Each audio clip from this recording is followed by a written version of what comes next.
Hello friends, welcome to my channel. आज हम करेंगे UP DElEd BTC second semester previous year question paper 2022, जो आपका सेकंड पेपर है प्रारंभिक शिक्षा के नवीन प्रयास। आप हमारे चैनल को सब्सक्राइब, लाइक एंड शेयर करें। तो चलिए देखते हैं आज का क्वेश्चन पेपर। तो आपका सबसे पहले हम ऑब्जेक्टिव क्वेश्चन करेंगे, जो आपके 1 से लेके 15 तक हैं। तो चलिए देखते हैं पहला क्वेश्चन। राज्य को 6 से 14 वर्ष के सभी बच्चों को निःशुल्क और अनिवार्य शिक्षा का अधिकार भारतीय संविधान के किस अनुच्छेद से प्राप्त होता है? आपके ऑप्शंस हैं अनुच्छेद 19A, अनुच्छेद 20A, अनुच्छेद 21A, अनुच्छेद 29A। आपका राइट ऑप्शन है अनुच्छेद 21A।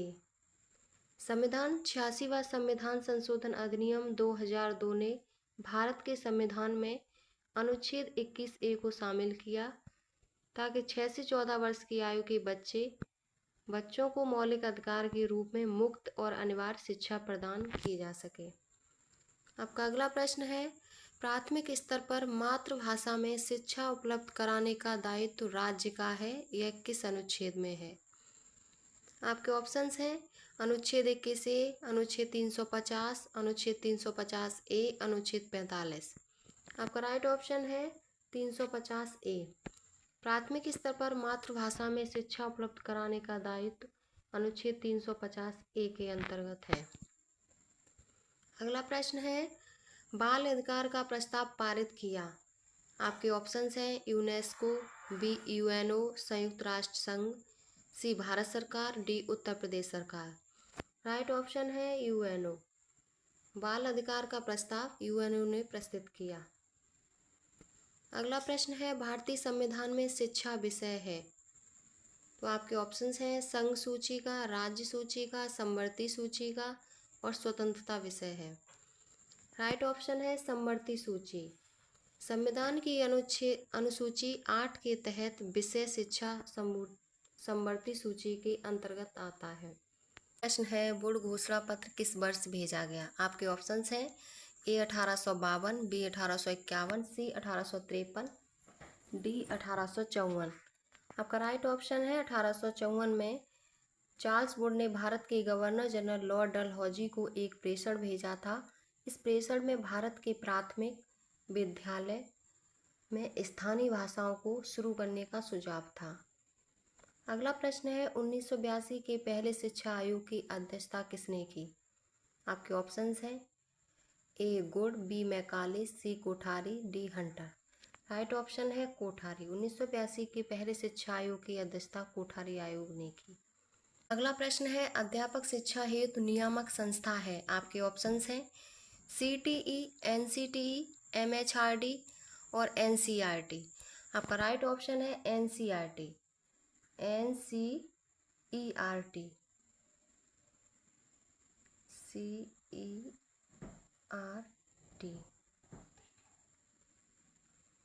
भारत सरकार की एक संस्था है जिसकी स्थापना राष्ट्रीय शिक्षक शिक्षा परिषद अधिनियम 1993 के अंतर्गत 17 अगस्त 1995 में की गई थी। अगला प्रश्न है, बेसिक शिक्षा अधिनियम पारित हुआ। आपके ऑप्शंस हैं 1974, 1972, 1985 और 1980। का राइट ऑप्शन है 1972। उत्तर प्रदेश सरकार ने उत्तर प्रदेश बेसिक शिक्षा अधिनियम 1972 में पारित किया। अगला प्रश्न है, किस योजना का शुभारंभ 15 अगस्त 1995 से किया गया? आपके ऑप्शंस हैं सर्व शिक्षा अभियान, पोषाहार वितरण योजना, राष्ट्रीय साक्षरता मिशन और DPEP। राइट ऑप्शन है पोषाहार वितरण योजना। अगला प्रश्न है, मध्याह्न भोजन योजना का उद्देश्य है। आपके ऑप्शंस हैं ए बच्चों के नामांकन में वृद्धि करना, बी बच्चों को विद्यालय में पूरे समय तक रोके रखना, सी स्कूल आने के लिए प्रेरित करना और डी उपरोक्त में से सभी।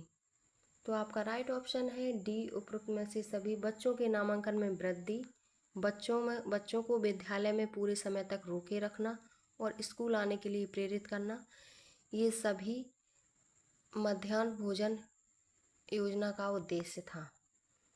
अगला प्रश्न है, सभी को शिक्षा उपलब्ध कराने से संबंधित है। ऑप्शन है A operation black board, B Navodaya Vidyalaya, C जिला शिक्षा एवं प्रशिक्षण संस्थान और डी उपरोक्त सभी। राइट ऑप्शन है उपरोक्त सभी। अगला प्रश्न है कस्तूरबा गांधी विद्यालय योजना का क्षेत्र है। आपके ऑप्शंस हैं ए शहरी, बी नगरी, सी ग्रामीण, डी मेट्रो। आपका राइट ऑप्शन है सी ग्रामीण।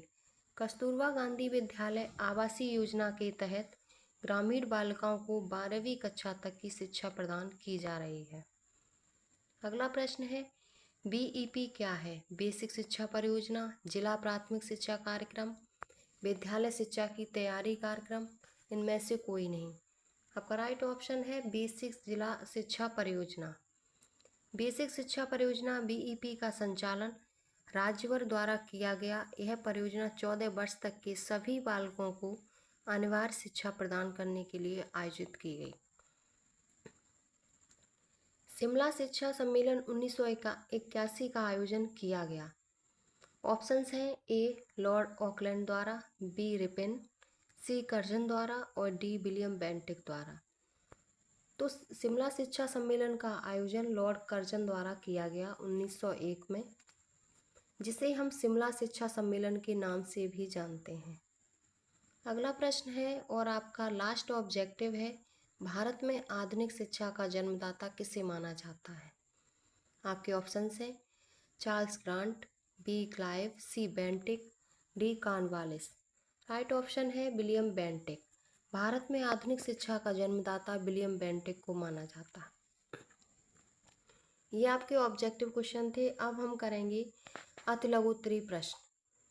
तो अब पहला क्वेश्चन है 16वां, बाल अधिकार कब और किसने निर्धारित किया?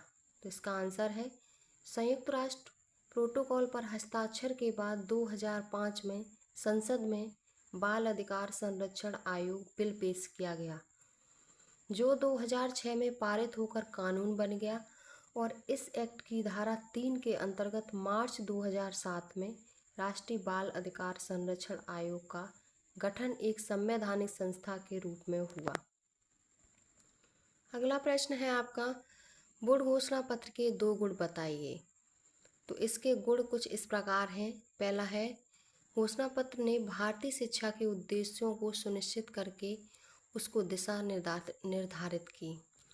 और अगला है ईस्ट इंडिया कंपनी को जन शिक्षा प्रसार हेतु जवाबदेही ठहरा दिया। आपका तीसरा है घोषणा पत्र में शिक्षा के सभी स्वरूप प्रकट होकर सामने आए और योग्य, प्रशिक्षित तथा उत्तम वेतन आयामों का व्यवस्थित व सुविधाओं से सुसज्जित शिक्षकों हेतु साधारण स्कूलों की स्थापना पर बल दिया गया। घोषणा पत्र में सर्वप्रथम स्कूल व्यावसायिक शिक्षा, श्री शिक्षा तथा जन प्रसार शिक्षा थे। अगला प्रश्न है कोठारी आयोग की नियुक्ति के 2 प्रमुख उद्देश्य बताइए। कोठारी आयोग नियुक्ति के प्रमुख उद्देश्य तत्कालीन भारतीय शिक्षा प्रणाली का अध्ययन कर उसके प्रति व्याप्त असंतोष के कारणों का पता लगाकर उसमें सुधार के लिए सुझाव देना और दूसरा है शिक्षा के राष्ट्रीय स्वरूप, शिक्षा के समस्त स्तरों के संबंध में सिद्धांत व नीतियां बनाना। अगला प्रश्न है यशपाल समिति के कुल कितने खंड हैं? तो यशपाल समिति के कुल 8 खंड हैं। और आपका अगला प्रश्न है पोषाहार वितरण योजना के 2 उद्देश्य लिखें। तो इसके उद्देश्य पहला है बच्चों में जाति और समुदायों के भेदभाव दूर करके सही सामाजिक व्यवहार को बढ़ावा देना और दूसरा है शिक्षा में सबको समान अवसर की उपलब्धता करवाना। अगला प्रश्न है सर्व शिक्षा अभियान की 2 विशेषताएं बताइए।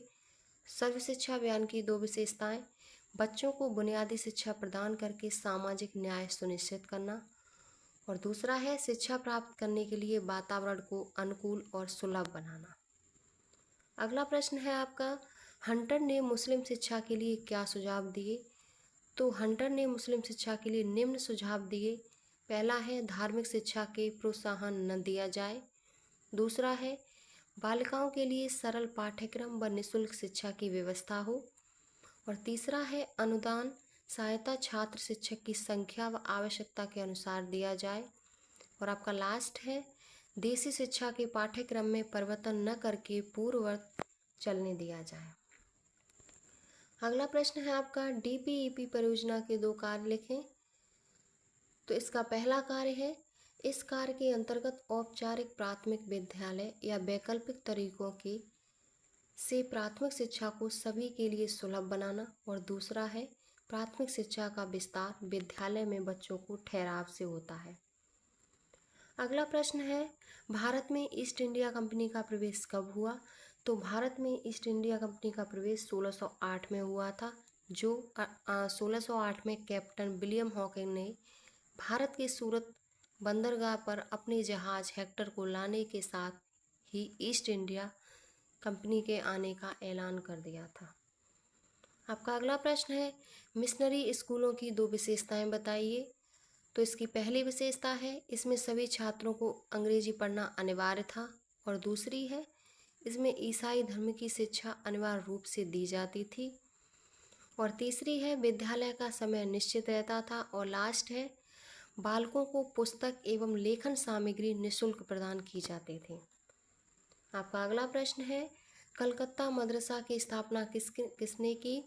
तो कलकत्ता मदरसा की स्थापना 1781 में जोनाथन डंकन ने मुस्लिम कानून और संबंधित विषयों के अध्ययन करने के लिए की थी। और आपका अगला प्रश्न है, धार्मिक शिक्षा के संदर्भ में हंटर आयोग के मुख्य सुझाव बताइए। तो हंटर आयोग ने प्राथमिक शिक्षा की स्थिति का अध्ययन करके उसमें विकास और सुधार के सुझाव दिए। इन्होंने भारतीय शिक्षा व्यवस्था को ईसाई मिशनरियों को नहीं सौंपा। हंटर कमीशन के सुझाव के अंतर्गत प्राथमिक पाठ्यक्रम स्थानीय आवश्यकताओं पर आधारित होना चाहिए, अर्थात शिक्षा भारतीयकरण होनी चाहिए। आपका अगला प्रश्न है, किस वर्ग को शिक्षा में छनाई का सिद्धांत लागू किया गया? तो उच्च वर्ग की शिक्षा में छनाई का सिद्धांत लागू किया गया था। छनाई का सिद्धांत के प्रतिपादक मैकाले के द्वारा किया गया। इस सिद्धांत का तात्पर्य कुछ लोगों को शिक्षा देना था कि वो अन्य जनसाधारण को शिक्षित कर सकें। आपका अगला प्रश्न है, नवीन शिक्षा नीति के 2 दोष बताइए। तो नवीन शिक्षा नीति के दोष, राष्ट्रीय शिक्षा नीति को शिक्षा का निजीकरण और व्यवसायीकरण को बढ़ा देना नवीन शिक्षा नीति के दोष का कारण हो सकता है। भाषा की बाधाएं, तकनीकी बाधाएं, प्रतिरोध, पाठ्यक्रम अवधि और भविष्य में सीखने के अवसर प्रभावित। अगला प्रश्न है, आचार्य राममूर्ति समिति की प्रमुख 2 सिफारिश बताइए। तो इनकी 2 सिफारिश कुछ इस प्रकार हैं। पहली है शिक्षा के उद्देश्य, दूसरी है सामान्य स्कूल प्रणाली, तीसरी है व्यक्तियों के कार्य हेतु सशक्तिकरण, और चौथी है स्कूल विश्व व कार्यस्थल में संबंध स्थापित करना, और पांचवी है परीक्षा सुधार और मातृभाषा को स्थान और स्त्रियों की शिक्षा। अब आपके लघुत्तरीय प्रश्न हैं जो आपके 31 से 40 तक होंगे। तो आपका पहला और 31वां क्वेश्चन है, सन 1813 एवं 1833 के आज्ञा पत्र क्या है? तो 1813 से 21 वर्ष 1833 में ब्रिटिश पार्लियामेंट ने ईस्ट इंडिया कंपनी को नया आज्ञा पत्र जारी किया, और इस आज्ञा पत्र में कंपनी का यह उत्तरदायित्व निश्चित किया कि वह अपने द्वारा शासित प्रदेशों में शिक्षा की उचित व्यवस्था कराना चाहिए। आज्ञा पत्र की धारा 43 से भारतीयों को लगा कि इस धारा के जुड़ने के फलस्वरूप उनकी शिक्षा की उचित व्यवस्था हो सकेगी। अगला प्रश्न है, यशपाल समिति के सुझाव एवं रिपोर्ट का सारांश लिखिए।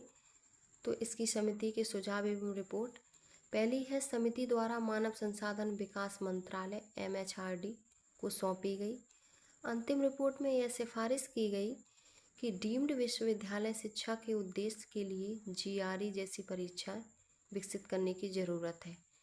और दूसरा सुझाव था, रिपोर्ट में यह भी कहा गया कि विश्वविद्यालय शिक्षा के उद्देश्य के लिए GRE जैसी परीक्षा विकसित करने की ज़रूरत है।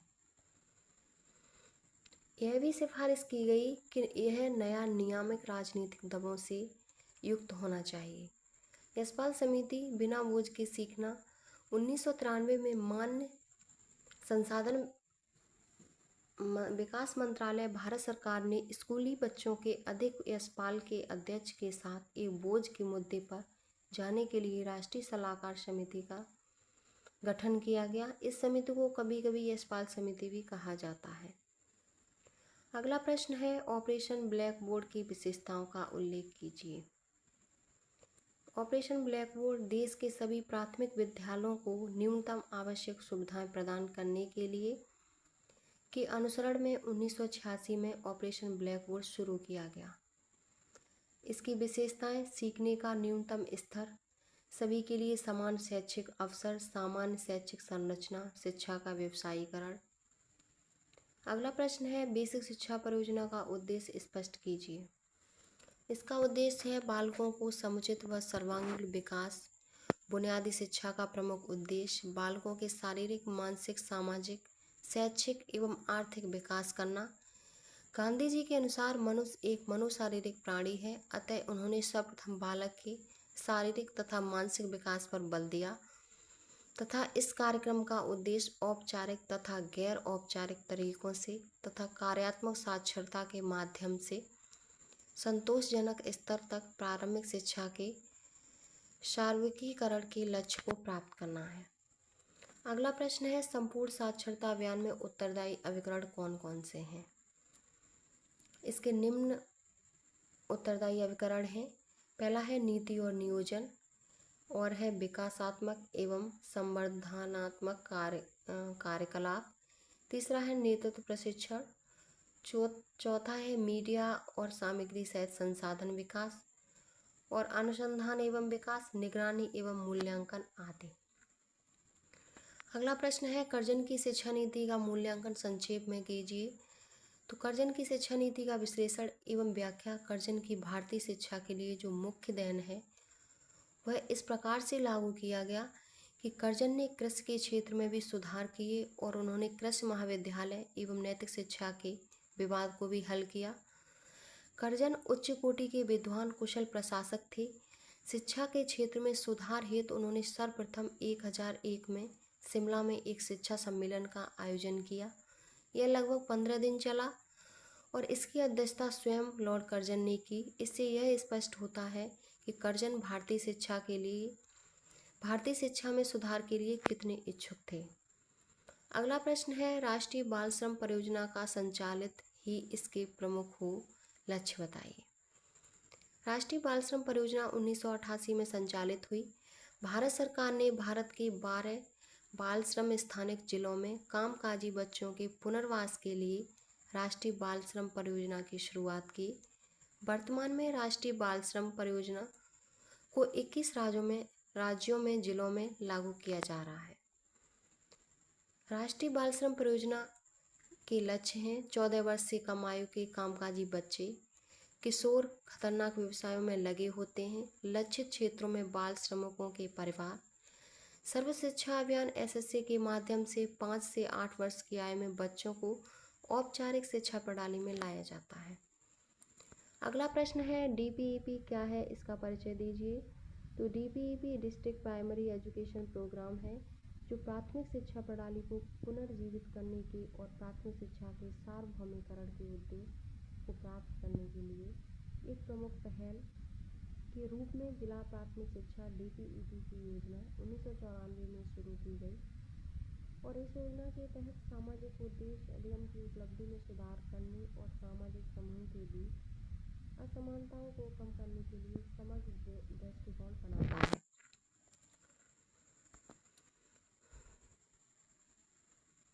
जिला प्राथमिक शिक्षा कार्यक्रम डीपीईपी विश्व की सबसे बड़ी शिक्षा परियोजना में से एक है। इसके माध्यम से विकेंद्रीकृत प्रबंधन, भागीदारी प्रक्रियाओं, सशक्तिकरण और क्षमता निर्माण के साथ जिला विशिष्ट योजना सभी स्तर पर जोर देकर प्रारंभिक शिक्षा के सार्वभौमिकरण के लक्ष्य को प्राप्त करना है। डीपीईपी केंद्र सरकार की एक ऐसी परियोजना केंद्र है जो 85% एवं राज्य में केवल 15% व्यय करता है, जिसे विश्व बैंक की मदद से 5 पिछड़े हुए राज्यों जैसे बिहार, उत्तर प्रदेश, राजस्थान, आंध्र प्रदेश एवं गुजरात में शुरू किया गया। बाद में इसे अन्य राज्यों में विस्तृत किया गया। अगला प्रश्न है, पीमोस्ट क्या है, इसका परिचय दीजिए। तो पीमोस्ट स्कूल शिक्षकों के लिए सेवाकालीन शिक्षा कार्यक्रम है। यह शिक्षा की उभरती चिंताओं के प्रति शिक्षकों, संवेदनशील बनाने के लिए वर्ष 1986 से 1990 में राष्ट्रीय शैक्षिक अनुसंधान और प्रशिक्षण NCERT द्वारा शुरू किया गया। इसके लिए प्रशिक्षण सामग्री का निर्माण 2 भागों में किया गया। शिक्षकों के लिए प्रशिक्षण सामग्री और माध्यमिक शिक्षकों के लिए प्रशिक्षण सामग्री ऑपरेशन ब्लैक बोर्ड योजनाओं के अंतर्गत विद्यालय को न्यूनतम शिक्षण सामग्री उपलब्ध करा लेने के उपरांत 1990 में विस्तृत अभिन्यास कार्यक्रम को ऑपरेशन ब्लैक बोर्ड के साथ जोड़ने का निर्णय लिया गया। इस निर्णय के अनुसार एक नई प्रशिक्षण सामग्री की संरचना की गई, जिसमें ऑपरेशन अंतर्गत उपलब्ध कराई गई सामग्री के समुचित प्रयोग की बात पर बल दिया गया। अगला प्रश्न है आपका, SOPT का पूरा नाम लिखिए, इसके 2 मुख्य उद्देश्य बताइए। इसका पूरा नाम है special orientation programming for primary teacher. ये कार्यक्रम मानव संसाधन विकास मंत्रालय द्वारा वर्ष 1993-94 में अनुस्थापन हेतु चलाई जा रही प्रायोजित योजना थी। इस योजना के अंतर्गत शैक्षणिक संसाधन उपलब्ध कराने के अतिरिक्त इस योजना के क्रियान्वयन, संगठन, प्रबंध तथा अनुरक्षण का दायित्व सौंपा गया। इसके उद्देश्य हैं NCERT यह 1991 की राष्ट्रीय रिपोर्ट में चर्चित न्यूनतम अधिगम स्तर की दक्षताओं पर बल देना, अध्यापकों को छात्र छात्राओं को केंद्रित अधिगम अपनाने के लिए प्रोत्साहित करना और कोमल तथा क्रियाकलाप केंद्रित शिक्षण एवं अधिगम प्रक्रिया में प्रशिक्षण प्रक्रिया को प्रोत्साहित करना, ऑपरेशन टैंक बोर्ड के अंतर्गत प्राथमिक विद्यालयों में दी जाने वाली सामग्री का समुचित उपयोग करने की क्षमता का विकास करना। ये आपका सेकंड पेपर हो गया। और ऐसे आप हमारे चैनल को ज्वाइन कर लें, सब्सक्राइब कर लें और इसकी PDF पढ़ने के लिए आप हमारे टेलीग्राम चैनल को ज्वाइन कर लें। आपको वीडियो पसंद आई हो तो लाइक, शेयर एंड कमेंट करें और अगली वीडियो देखने के लिए आप हमारे चैनल को सब्सक्राइब कर लें।